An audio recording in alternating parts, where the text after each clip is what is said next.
सचमुच भारतीय संस्कृति दैवी संस्कृति है, दिव्यता से भरपूर संस्कृति है। भारतीय संस्कृति का ज्ञान क्यों जरूरी है? कभी आपने सोचा? भारतीय संस्कृति क्या है? संस्कृति का मतलब क्या होता है जानते हैं? संस्कृति का मतलब संस्कार। फिर पूछे संस्कार का मतलब कृति, यानी जो हम लोग करते हैं, कृति से विकृति भी बनती है अगर गलत करते हैं, और अच्छा करते हैं तो सुकृति भी बनती है ना? संस्कृति सुकृति है एक प्रकार से जो हमारे अंदर होती है। हमारे जब बाहर में दिखता है तो क्या हो जाता है? सभ्यता।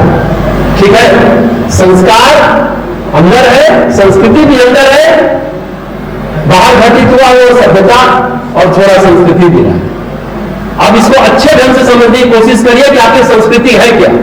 संस्कृति का अर्थ क्या है?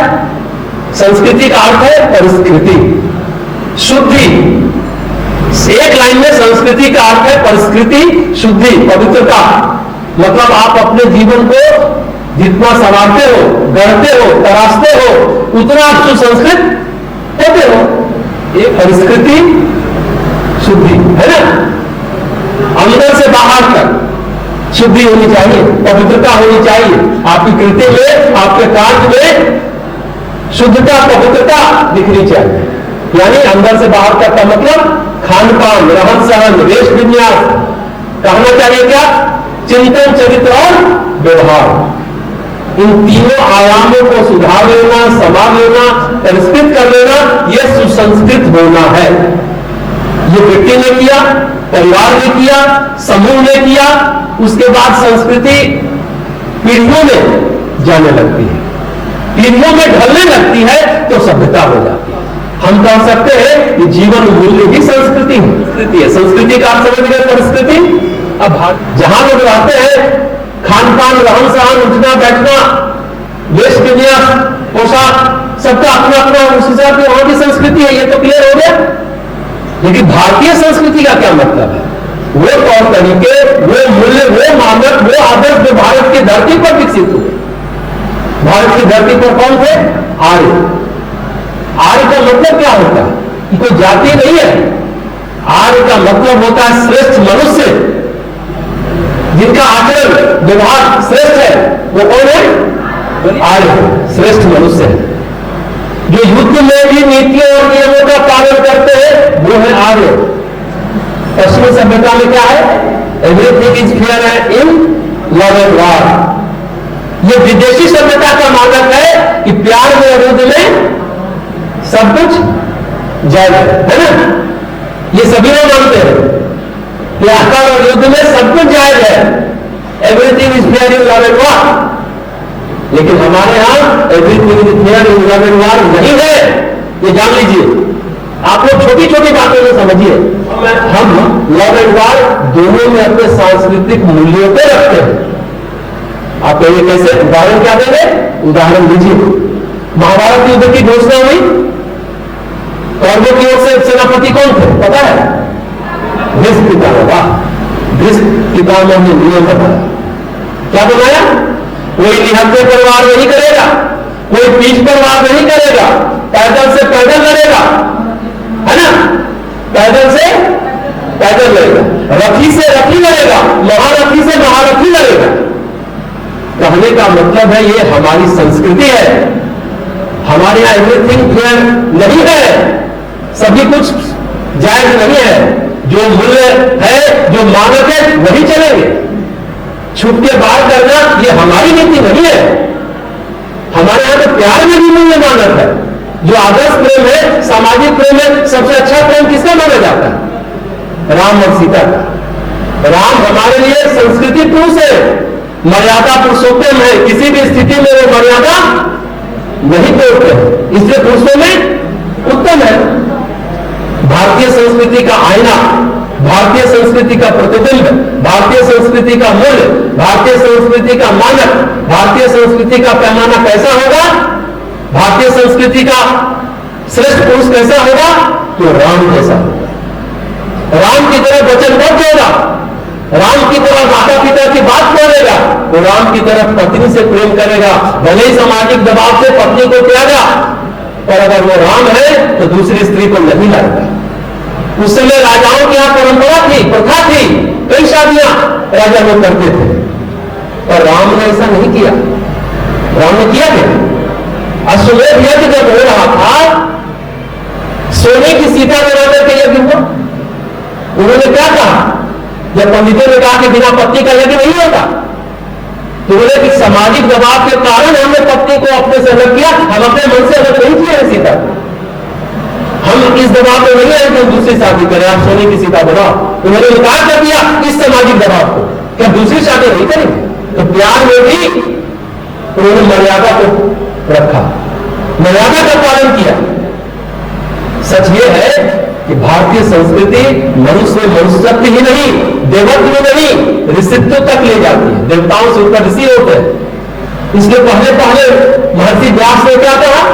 मनु बोला, पहले हम मनुष्य तो हो जाए। परम कुछ गुरुदेव ने भी कहा है, वेदमुक्ति तत्वनिष्ठ पंडित श्री राम शर्माचार्य, मनुष्य का जन्म तो सहज होता है, लेकिन मनुष्यता उसे बहुत कठिनाई से प्राप्त होती है। महर्षि व्यास का वचन है, मनु भव, मनुष्य हो जाओ। हमारे यहाँ मनुष्यता सर्वोच्च मानक है। हमारे यहाँ तो देवता भी मनुष्य से सहयोग सहायता लेने आते हैं, पता है ना? देवासुर संग्राम, देवता और असुर के बीच जब युद्ध हुआ था, तो महाराज दशरथ देवों की सहायता करने के लिए गए थे, जिसमें उनका रथ का कील निकल गया था। तो उस समय महिलाएं भी युद्ध में जाती थी, कैकेयी गई थी और अपनी उंगली लगाई थी। ये सब कहानी सभी को मालूम है। मतलब देवताओं को सहायता करने के लिए मनुष्य जाता था। समझ लीजिए उस समय भारतवर्ष में अपने इस पृथ्वी पर कैसे मनुष्य रहते हैं। सोचिए कि हम क्या थे, हमने क्या कहा, हम क्या थे, क्या हो गए और अब हमें क्या होना चाहिए। ये भारतीय संस्कृति ज्ञान परीक्षा की बात है।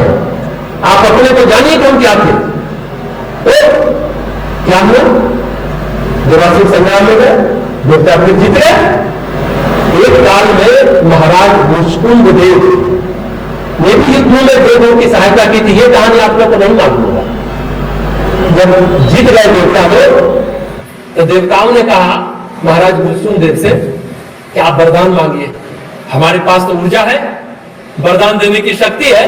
अब देखिए महाराज मुकुंद ने क्या कहा, अरे आपसे क्या वरदान मांगेंगे, आप तो मेरी सहायता से जीवित हो, नहीं आप कुछ मांगिए। तो महाराज मुचकुंद देव ने कहा, अरे यार हम युद्ध में थक गए हैं, अब हम सोना चाहते हैं, तुम इतना घर कर दो कि मेरे शयन में कोई विघ्न ना आवे, कोई बाधा ना आवे। हाँ, अगर कोई विघ्न पैदा करे तो नष्ट हो जाए। तो देवताओं ने कहा, हाँ महाराज, आपके शयन में जो बाधा पैदा करेगा, जो आपको जगा देगा और जिस पर आपकी दृष्टि पड़ जाएगी, वो भस्म हो जाएगा, नष्ट हो जाएगा, भ्रष्ट हो जाएगा। अब देखिए कथा आगे बढ़ती है। कृष्ण भगवान को तो आप जानते हैं कि जरासंध मगध से जाकर के, मगध नरेश जरासंध मथुरा पर बार बार आक्रमण करते थे, हार जाते थे। अब इस बार जो आक्रमण करने गया तो उसने काल यवन को अपना सहयोगी बनाया। काल यवन का नाम सुना आपने? काल यवन को शिव का वरदान था कि अस्त्र से उसे पराजित नहीं कर सकते, किसी भी स्थिति में उसे पराजित नहीं किया जा सकता था। भगवान कृष्ण तो ये जानते थे। वो इस भगवान मथुरा से भाग लिए। रणछोड़ नाम है भगवान कृष्ण का। हालांकि उसके पीछे कहानी यह है कि हर एक बार मथुरा पर आक्रमण होता था और बहुत सारी जनता मारी जाती थी, प्रजा मारी जाती थी, बार बार आक्रमण करता था। इसीलिए वो बोले कि अब यहां युद्ध नहीं करना चाहिए। एक तरह ये भी है, लेकिन मूल बात थी काल यवन था जिसे पराजित किसी भी स्थिति में नहीं किया जा सकता था। भगवान शिव का वरदान था। अब भागे, काल यवन पीछे पीछे भागा, अरे युद्ध तो करो। भगवान कृष्ण उसी गुफा में घुस गए जहां महाराज मुचकुंद देव सोए हुए थे। देखिए क्या आप बुद्धि लगाते हैं। अब काल यवन भी वहां पहुंचे, मुचकुंद देव सोए हुए हैं, वहां अपना पीतांबरी ओढ़ा दी और आगे भागे। अब काल यवन पहुंचा, देखा कि तो यहां सो गया, पीतांबरी ओढ़े तो भगवान कृष्ण सोए हुए। जरा उनको उसने कहा, अरे मदारी यहां कर सो रहा है। 1 लात मारी, 2 लात मारी, 3 लात मारी, 4 लात मारी, तो महाराज को देखते नींद खुल गई। सामने काल यवन पर दृष्टि पड़ी, क्या हुआ, वही भस्म हो गया। तो ये है अपनी संस्कृति की कहानी। तो हमारी संस्कृति में देवत्व से भी ऊपर ऋषित्व को प्राप्त करने की परंपरा रही है। इसलिए ऋषि व्यास ने कहा मनुष्य बनो, मनुष्य बन जाओगे तो ऋषि बन जाओगे, क्योंकि देवता कभी आध्यात्मिक नहीं हो सकते। जान लीजिए, मनुष्य आध्यात्मिक हो सकता है, मनुष्य का परम, मनुष्य का चरम ऋषित्व है। इसलिए देवलोक से ऊपर ऋषि लोक है, उसके ऊपर ब्रह्म लोक है। एक बहुत क्लियर बात है, देवता कभी आध्यात्मिक नहीं हो सकते, तो स्वर्ग लोक में रहते हैं, सोमरस पीते हैं, अप्सराओं का डांस देखते हैं, ऐसे बोलती थी। लेकिन ऋषि व्यास कहते हैं मनुर्भवः, मनुष्य बन जा, क्योंकि देवता कभी आध्यात्मिक नहीं हो सकते। मनुष्य तन धारण करने के लिए देवता भी तरसते हैं। बड़े भाग मानुष तन पावा, बोलते हैं ना, सुर दुर्लभ सब संतन गावा। ये मानव शरीर बहुत दुर्लभ है, देवता भी तरसते हैं इस शरीर को पाने के लिए। देखिए देव योनि जो है ना, भोग योनि है। जितना पुण्य है स्वर्ग में आप भोग कीजिए, पुण्य खत्म हुआ धरती पर आपका, आप स्वर्ग से गिरा दिए जाएंगे। लेकिन ये मृत्यु लोक, ये धरती लोक पर आप अच्छा कर्म करके देवता ही नहीं ऋषि भी बन सकते हैं, ब्रह्म लोक तक जा सकते हैं, भगवान में मिल जा सकते हैं, और निकृष्ट कर्म करके असुर बन सकते हैं, 84 लाख योनियों में भटक सकता है। ये स्वतंत्रता सिर्फ मानव योनि में है, मनुष्य योनि में, और कहीं नहीं है। क्लियर? इसलिए मनुष्यत्व को धारण करना आज सबसे बड़ी महती आवश्यकता है। आज के इस कली काल में, इस कलयुग में। उपनिषदों में भी क्या लिखा है? भगवान ने सोचा कि ऐसा कोई प्राणी बने जिसमें परमेश्वर स्वयं वास कर सके, इसलिए मनुष्य का निर्माण हुआ। अच्छा ये बताइए, कभी ऋषियों को देवताओं से घबराते हुए देखा है आपने? क्या उत्तर दीजिएगा? नहीं। पर देवता को ऋषियों के सामने निर्भय होते भी देखा है? नहीं देखा है। निर्भय नहीं रहते ऋषियों के सामने देवगण, घबराते हैं। क्या हुआ? दुर्वासा ऋषि ने इंद्रदेव को श्राप दिया कि जाओ तुम श्रीहीन हो जाओ। श्रीहीन होना मतलब लक्ष्मी से वंचित हो जाना, लक्ष्मी से हीन हो जाना। श्री क्या हुआ? तत्काल देवलोक में अंधकार छा गया। ऋषियों में इतनी ऊर्जा होती है कि उनका श्राप भी तत्काल फलित होता है। लक्ष्मी जी समुद्र में चली गई, देवलोक में अंधकार छा गया। इसी कारण तो समुद्र मंथन हुआ था कि फिर से लक्ष्मी जी आई, फिर देवलोक प्रकाशित हुआ।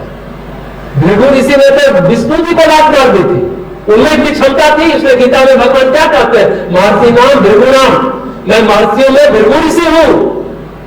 उपनिषद और क्या कहता है? जो ब्रह्म को जान लेता है वो ब्रह्म ही हो जाता है। देवता नहीं जान पाते, लेकिन मनुष्य जान पाता है, इसलिए ब्रह्म हो जाता है। तो मानव विधाता की श्रेष्ठतम रचना है। ये धरती विश्वामित्र की है, वशिष्ठ की धरती है, बुद्ध की धरती है, गुरु नानक की धरती है, विवेकानंद की धरती है, श्री अरविंद की धरती है। ये धरती को आप सामान्य रूप में मत लीजिए। ये सभी पहले मनुष्य है, फिर ऋषि बने। पहले क्या बने? मनुष्य बने ना। मनुष्य जीवन में वो आए, मानव तन को धारण किया, फिर ऋषि बने। लेकिन जो लोग स्वर्ग की कामना करते, कहते हैं ना सेवा करेंगे तो मेरा मिलेगा, अरे स्वर्ग जाएंगे, स्वर्गीय हो गए। ये बहुत छोटा कंसेप्ट है। जो स्वर्ग की कामना करेंगे तो आप देवता बनेंगे, ऋषि नहीं बनेंगे। जैसे पुण्य चुकेगा फिर आप धरती पर आ करेंगे। दुर्वासा ऋषि के श्राप से इंद्रदेव क्या हो गए? श्रीहीन हो गए। तो मनुष्य अपने आप में बहुत विलक्षण और श्रेष्ठ है। यह किसने बताया? ये सारी बातें कहां से आई?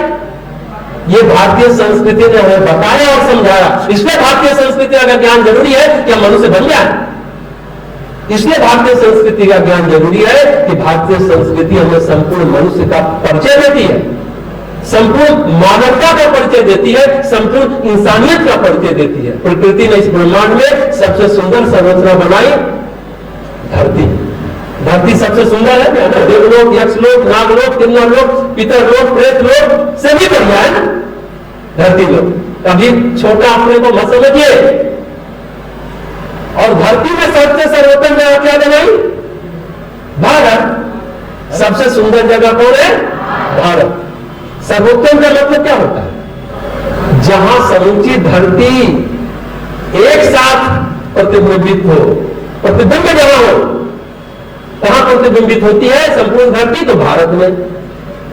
यही नहीं, ये रहस्यपूर्ण भी है। अनेक विद्याओं, कलाओं का रहस्य इस भारत में। इसलिए कहते हैं धरती स्वयं ही ब्रह्मांड का तीर्थ स्थल है। यह धरती स्वयं ही ब्रह्मांड का तीर्थ स्थल है और इस धरती का तीर्थ स्थल है भारत। कितना अच्छा होगा। यह धरती पूरे ब्रह्मांड का तीर्थ स्थल है और धरती का तीर्थ स्थल कहां है? भारत। इसलिए सभी धरती के लिए आकर्षित होते हैं, चाहे नाग हो, यक्ष हो, किन्नर हो, असुर हो, देवता हो। अरे जब ब्रह्मा जी ने सृष्टि बनाई तो देवताओं ने कहा देवलोक में, स्वर्ग लोक में रहो, मनुष्य कहा पृथ्वी लोक में रहो, असुरों कहा पाताल लोक में रहो। लेकिन असुरों की क्या हालत है? बोर हो जाते हैं, अंधकार में रहते रहते पाताल में, चलो थोड़ा शासन करते हैं स्वर्ग लोक पर, देवलोक पर, पृथ्वी लोक पर, इससे बार बार आक्रमण करते रहते हैं। रावण तो तीनों लोक का स्वामी था, तीनों लोक पर कब्जा जमा लिया, तब तो राम का अवतरण हुआ था, आप सभी जानते हैं। तो भारतीय संस्कृति का ज्ञान इसलिए जरूरी है कि संपूर्ण मनुष्यता का परिचय देती है भारतीय संस्कृति। तो हर कोई अपने लिए मोक्ष चाहता है, वो इस धरती लोक पर रहकर ही संभव है। यही साधना स्वाध्याय करके जब तक करके आगे बढ़ सकते हैं। किसी जीव को अगर पूर्णता प्राप्त करनी, किसी जीव को, सिर्फ मनुष्य की बात नहीं करें, सारे जीवों जो चाहता है कि मेरा घर जन भारत की धरती पर हो और हमें पूर्णता मिले, सभी चाहता है। भारत में मनुष्य के गुणों का ही नहीं, मनुष्य के संपूर्ण चेतना का प्रकाश होता है। आई बात समझ में? सिर्फ गुणों का विकास नहीं होता, पूरी चेतना प्रकाशित हो जाती है। और आज क्या हुआ? भारतीय संस्कृति का ज्ञान नहीं होने के कारण ये धरती क्या हो गई? आज घोटालेबाजों की धरती हो गई। सभी बच्चे सोचते हैं इंजीनियर बनेंगे, डॉक्टर बनेंगे, सेना के अधिकारी है, एनडीए कंप्लीट करेंगे, सीडीएस कंप्लीट करेंगे, आईएएस बनेंगे, है ना, इंजीनियर बनेंगे, डॉक्टर बनेंगे। 90% यही सोचते हैं, यही सीमेंट खाने के लिए, सरिया खाने के लिए। पुल टूट रहा है ना बिहार में, सुनिए रहे सब आप। डॉक्टर बनेंगे पेट में कैंची छोड़ने के लिए, पेट में क्या नैपकिन छोड़ने के लिए, चुपचाप किडनी निकाल लेने के लिए, ऑपरेशन की जरूरत हो तो भी ऑपरेशन कर देने के लिए। आज का डॉक्टर यही कर रहा है ना, जबरदस्ती वेंटिलेटर प्रोडक्ट के बिल बढ़ाया जा रहा है। क्यों ऐसा हो रहा है? संस्कार नहीं है। माँ बाप गुरुजनों ने या इस तरह के धार्मिक संगठनों ने उन्हें संस्कार नहीं दिया, अपनी संस्कृति से परिचय नहीं कराया, अपनी भारतीय संस्कृति का मूल्य मानक उनके अंदर नहीं पुराया जो बचपन में होना चाहिए था। इंजीनियर डॉक्टर तो बनेंगे लेकिन घोटालेबाज बनेंगे। आज ये कोई कल्पना कर सकता है कि उस समय आईसीएस, आज का आईएएस छोड़कर देश को आजाद कराने में कोई लग जाएगा? महर्षि अरविंद ने ऐसा किया, सुभाष चंद्र बोस ने ऐसा किया। अरे सुभाष चंद्र बोस ने तो आईसीएस पूरी तरह क्लियर कर लिया था। श्री अरविंद ने तो जानबूझकर अंतिम जो घुड़सवारी का एग्जाम था वो छोड़ दिया था, बाकी सब थ्योरी वाला एग्जाम क्लियर कर लिया था। कौन छोड़ सकता है? आज बहुत कठिन है। अपना सर्वस्व में छावर करे, ये अपनी संस्कृति है। एक बात जो शायद बहुत कम लोग जानते होंगे कि लोग तिलक, श्री अरविंद और जिनमें गहरे मित्र थे।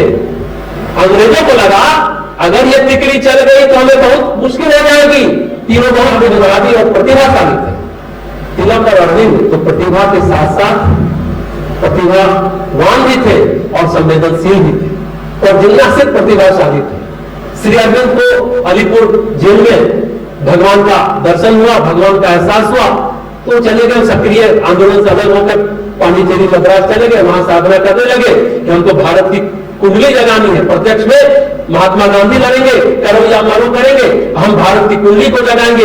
एक बार आह्वान करने पर पूरी महिलाएं अपना जेवर दे देती। ये भाव कहां से आया? उनकी साधना से पूरे भारत वर्ष में जगह। श्री अरविंद सूक्ष्म रूप से और प्रत्यक्ष रूप से भारतीय आंदोलन में, स्वतंत्र आंदोलन में शामिल है। प्रत्यक्ष में महात्मा गांधी थे तो वो तो वहां चले गए। बाल गंगाधर तिलक को, लोकमान्य तिलक को अंग्रेजों ने जेल में डाल दिया और इतनी असुविधा दी, इतना कष्ट दिया कि वो मर ही जाए।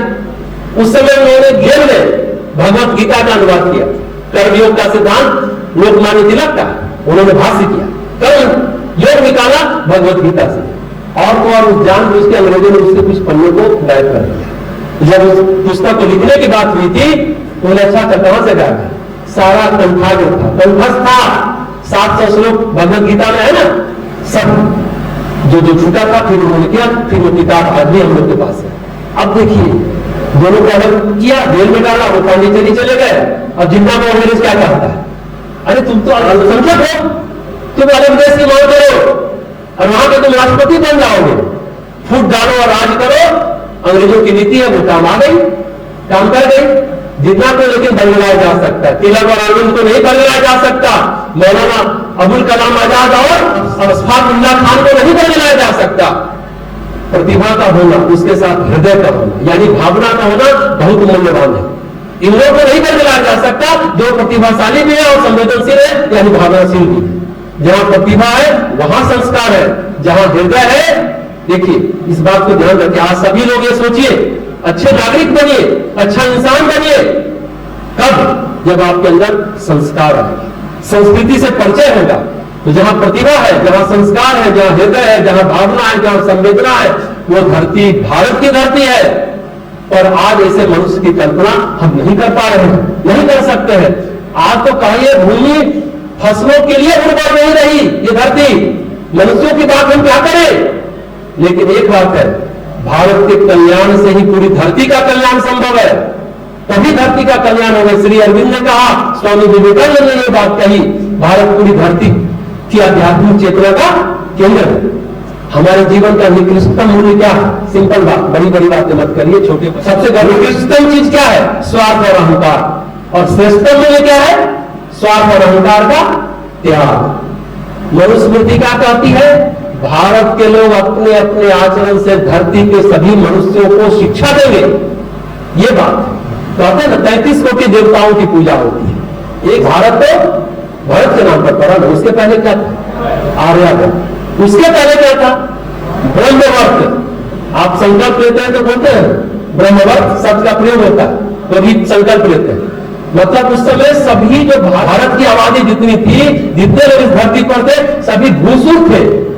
भूसुर यानी पृथ्वी के देवता, सभी भूसुर थे, ब्रह्म जैसी चर्या थी, इसलिए ब्रह्मवर्त नाम था। और उस समय 33 कोटि आबादी थी, 33 करोड़।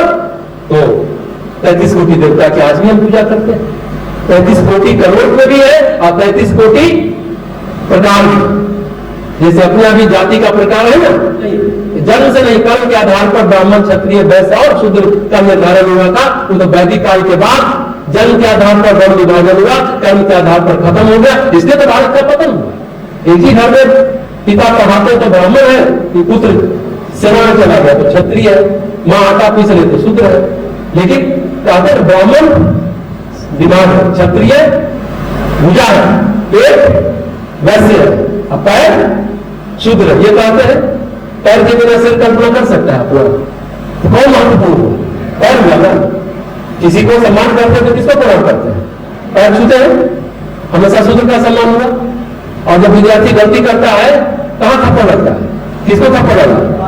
अरे ये सही दिशा देगा तभी वो पैर सही चलेगा, तो ब्राह्मण को थप्पड़ लगा। ऐसे तो कभी हमने नहीं सोचा होगा जो आपको आज बता रहे हैं, है ना। पेट में आने ना हो तो क्या होगा?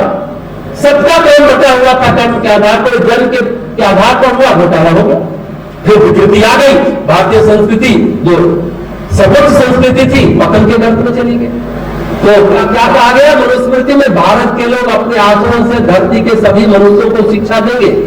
किस चीज की शिक्षा देंगे? तो संस्कृति की शिक्षा देंगे, संस्कार की शिक्षा देंगे, प्रतिभा और संवेदना की शिक्षा देंगे। क्योंकि प्रतिभा और संवेदना का समन्वय ही संस्कृति है। एक और परिभाषा दी, प्रतिभा और संवेदना का समन्वय ही तो संस्कृति है। स्वामी विवेकानंद जब विदेश गए थे और जब दंगा बच गया तो सभी अमेरिकनों ने कहा कि आप पहले क्यों नहीं बताया कि भारत का ज्ञान इतना ऊंचा है? ये तो किसको बता? और जब मनुष्य तो बन जाएंगे, यहां देवता मनुष्य से ऊपर दैवी संस्कृति है, ऋषित्व की संस्कृति है, पहले आप मनुष्य तो बन जाइए। तो ये सारी बातें हो गई, लेकिन क्या हो गया? क्या हो गया? हम संस्कृति की शिक्षा देंगे, संस्कार की शिक्षा देंगे, प्रतिभा और संवेदना की शिक्षा देंगे। प्रतिभा और संवेदना का समन्वय ही संस्कृति है। हमारे यहाँ कौन आया? फरमान आए थे, मेधास्थली आए थे, हिंदुस्तान आए थे। क्या उनको किसी ने प्रवचन दिया? प्रवचन नहीं किया। उन्होंने देखा अरे यहाँ के लोग तो तबाही नहीं लगाते, यहाँ के लोग तो अतिथि का बहुत सत्कार करते हैं, देवताओं की तरह सत्कार करते हैं, कहते अतिथि देवो बोला। तब बोला कि भारतीय संस्कृति क्या? किसने कहा? फाहियान ने कहा, मेगास्थनीज ने कहा, हिंदुस्तान ने कहा। पर स्वार्थ और अहंकार ने सब कुछ नष्ट और भ्रष्ट कर डाला। आज जीवन मूल्य की प्रतिष्ठा नहीं है, आज अहंकार की प्रतिष्ठा, सभी अहंकार की प्रतिष्ठा में लग गए। अगर हमें संपूर्ण मनुष्य बनना है, मनुष्यता का पूर्ण सुगंधित कमल खिलाना है, तो ये भारतीय संस्कृति का ज्ञान होने पर ही संभव है। भारतीय संस्कृति को जान लेंगे तो मनुष्यता को जान लेंगे, मनुष्यत्व को जान लेंगे, और मनुष्य का चरम और परम, उसकी संपूर्णता को भी जान जाएंगे, है ना। और भारतीय संस्कृति का ज्ञान नहीं है तो हम मनुष्य की संपूर्णता को नहीं जान पाएंगे, और यही सरिया खाएंगे, सीमेंट खाएंगे, कीर्ति निकालेंगे, और क्या करेंगे, यही करेंगे। संस्कार नहीं है तो आज हम सभी अहंकार की प्रतिष्ठा में लग गए। अगर हमें संपूर्ण मनुष्य बनना है तो इसके लिए भारतीय संस्कृति का ज्ञान जरूरी है। भारतीय संस्कृति को जान लेंगे तो मनुष्य को जान लेंगे, मनुष्यत्व को जान लेंगे। आई बात समझ में? जिनको नहीं है वो नहीं जान पाएंगे। हमारे आदर्शों में राम है ना, वो केवल शस्त्र में प्रबल नहीं है। राम बाण कहते हैं ना, राम बाण, राम का बाण कभी चुकता नहीं है। राम बाण सब क्यों है? अरे राम बाण औषधि है, खाली आप ठीक हो जाएंगे। राम जब संधान कर लेते हैं वो चूकता नहीं है।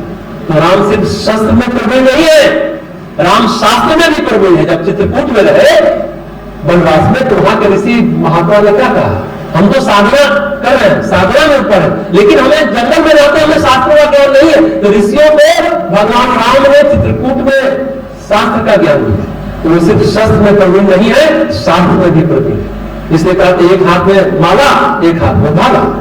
अपने कहा जाता है ना, एक हाथ में माला जबकि एक हाथ में भाला, मतलब आपको शास्त्र और शस्त्र दोनों में प्रवीण होना। हमारे राम केवल राजा नहीं है, वो सबरी के झूठे बेर भी खा सकते हैं। हमारे राम केवल पराक्रमी ही नहीं है, वो कोल भील के साथ भी खाना खा सकते हैं। ये राम कथा, रामचरितमानस दरअसल हमारी संस्कृति की कथा है। स्वामी विवेकानंद के लिए रविन्द्रनाथ टैगोर ने क्या कहा था जानते हैं? If you want know India, study Vivekananda, he is complete India. अगर तुम भारत को जानना चाहते हो तो विवेकानंद को पढ़ो, वो संपूर्ण भारत है। भारत उनकी दिलों की धड़कनों में है। उनका हृदय संवेदनाओं से झलकता हुआ हृदय है, संवेदनाओं से लबालब भरा पड़ा हृदय है स्वामी विवेकानंद का। तो हमारी संस्कृति क्या कहती है? अब रिसर्च करें, भारतीय संस्कृति का ज्ञान क्यों जरूरी है हमने बताया। अब निष्कर्ष में है, गोस्वामी जी के शब्दों में कहे, परहित सरिस धर्म नहीं भाई, पर पीरा सम नहीं अधमाई। दूसरों का हित करने से बड़ा कोई धर्म नहीं है, और दूसरों को पीड़ा देने से बड़ा अधर्म कोई नहीं। आई बात समझ में? यह है अपनी संस्कृति, ये हमारे ऋषियों की संस्कृति है, हमारे पूर्वजों की संस्कृति है। भारतीय संस्कृति को जानना है तो आप रामकथा, रामचरितमानस को पढ़िए। हालांकि इसमें भी 6 पद जोड़ दिया गया है। अरे राम ने शंभु का वध किया, और ये बताइए जो सबरी का बेर खाने वाला राम शंभु का कैसे वध कर सकते हैं? नहीं कर सकते हैं। गीता का ज्ञान रखने वाले कृष्ण गोपियों के साथ रास रचा सकते हैं क्या? रास नहीं रचा सकते। उपनिषदों में मिलावट इसलिए संभव है, पुराण में, कथाओं में 6 पद जोड़ देता है, मिलावट हो जाती है। उपनिषद में कोई कमेंट नहीं करता, उसकी कोई आलोचना नहीं करता, क्योंकि उसमें कोई कथा नहीं है। इसलिए भारत के जीवन का अगर शुद्धतम मूल्य जानना है, शुद्धतम रूप जानना है, तो हमें उपनिषद पढ़ना चाहिए। उपनिषद की आलोचना कोई नहीं कर पाता। आज क्या होता है, सिख धर्म को भी सनातन धर्म से कुछ लोग अलग करके देखने की कोशिश करते हैं। नानक कौन थे? गुरु नानक के बारे में जानते हैं? क्या बोलेंगे आप?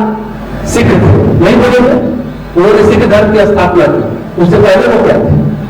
हिंदू थे, ब्राह्मण पुत्र थे, उनका यज्ञोपवीत संस्कार हुआ था। जनों, उनकी जीवन गाथा को पढ़िए तो आपको पता चल जाएगा।